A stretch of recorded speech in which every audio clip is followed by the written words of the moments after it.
आंदोलनजीवी भी कहा गया, उनको और भी कई गालियां दी गई हैं। मैं कह रहा हूं कि आंदोलन के रास्ते से ही लोकतंत्र की हिफाजत हो सकती है। देश को आज़ादी मिली है आंदोलन के जरिए से। भाजपा और आरएसएस के लोगों को आंदोलन का क्या माना? ये तो अंग्रेजों की मुखबरी करते थे और अंग्रेजों के सामने में घुटने टेकते थे। और आज देश के लोकतंत्र के, लोकहित के, जनहित के समस्याओं से इनको क्या लेना? हमारे नेता असदुद्दीन ओवैसी साहब ने कहा, हाँ हम आंदोलनजीवी हैं, आंदोलन करके हमारे बाप दादा ने मुल्क को आज़ाद किया था, आंदोलन करके हम इस मुल्क में लोकतंत्र की रक्षा भी करेंगे, इसलिए हम आंदोलनजीवी हैं। किसी के कहने से चिढ़ने वाले नहीं हैं। ये जो लोग हैं ये फसादी जीवी हैं। कॉर्पोरेट वर्ल्ड के लोग ही खेती बाड़ी के सामान की कीमत तय करेंगे। जो एएमएसपी था, जो एग्रीकल्चर प्रोडक्शन को, जो मार्केटिंग सेंटर था हमारा, उसको ख़त्म कर दिया। और नीतीश जी ने 2006-07 में ही मार्केटिंग बोर्ड को ख़त्म कर दिया है।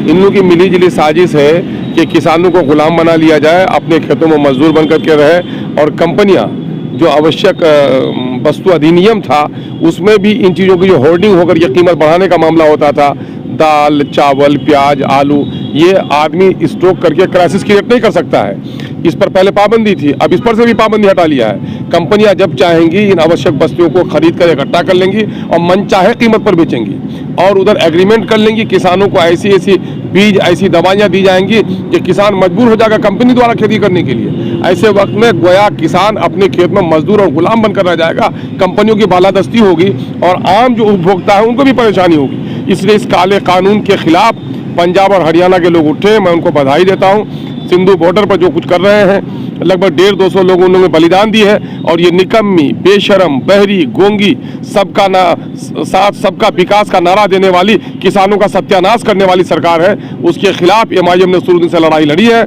हमारे नेता ने पार्लियामेंट में भी इस बिल की मुखालिफत की है। और कौन ऐसा था, जब मामला यहाँ पर था कोरोना का, तो कौन ऐसी जल्दीबाजी थी कि इन लोगों ने औने पौने उसके लिए ऑर्डिनेंस जारी करा दिया? ये कंपनी के हाथों में ये सरकार पूरे तौर पर बिक चुकी है। इसलिए हम लोग इसका घोर विरोध कर रहे हैं। और बिलखुसूस सीमांचल का जो किसान है, सीमांचल के किसान पर दोहरी मार है। आज भी उनके धान सही कीमत पर खरीदारी नहीं हुई। मक्का पैदा किया, अगर 1800 रुपये में बिक्री होती तो किसानों की हालत अच्छी हो जाती, लेकिन 700-800 रुपया क्विंटल मक्का बेचने पर मजबूर हुआ। और दूसरा मामला यह कि किसानों की खेती कट रही है मानंदा में, डोक में, मेची में, कनकई में, बकरा में, परवान में, और सरकार सुधी नहीं ले रही है। बस्तियां कट रही है, किसानों के घर बार कट रहे हैं, विस्थापित हो गए हैं। ये सरकार गूंगी बहरी है। दिल्ली की भी सरकार है और पटने में भी बैठे हुए जो लोग हैं, ये लोग भी पूरे तौर पर उस बिल का समर्थन कर रहे हैं। इसलिए केंद्र और राज्य सरकार के इस गलत नीति के खिलाफ में एमआईएम ने जोरदार धरना चलाया है। और चूंकि हमारे किसानों को संगठित होने नहीं दिया है, हम लोग अपने किसानों को संगठित कर रहे हैं, उसको बेदार कर रहे हैं। ये लड़ाई सिर्फ किसानों की नहीं है। आज पंजाब की बेटी ने, हरसिमरत कौर ने, मंत्रालय की कुर्सी को लात मार दी। आईजी पुलिस ऑफिसर रिजाइन कर दिया, और आज वो बूढ़े लोग आज जाड़े की ठंडी रातों में सिंधु बॉर्डर पर आकर के अपनी जिंदगी गंवा रहे हैं, और वो किसानों की लड़ाई लड़ रहे हैं। हम सीमांचल के किसानों को भी आह्वान करते हैं कि आओ हम मिलकर लड़ो। अगर नहीं लड़ोगे तो किसान इज्जत से नहीं जी सकोगे। आंदोलन करने वाले लोगों को आंदोलनजीवी कहकर बुलाया गया संसद के अंदर। आंदोलनजीवी भी कहा गया, उनको और भी कई गालियां दी गई हैं। मैं कह रहा हूं कि आंदोलन के रास्ते से ही लोकतंत्र की हिफाजत हो सकती है। देश को आज़ादी मिली है आंदोलन के जरिए से। भाजपा और आरएसएस के लोगों को आंदोलन का क्या माना? ये तो अंग्रेजों की मुखबरी करते थे और अंग्रेजों के सामने में घुटने टेकते थे। और आज देश के लोकतंत्र के, लोकहित के, जनहित के समस्याओं से इनको क्या लेना?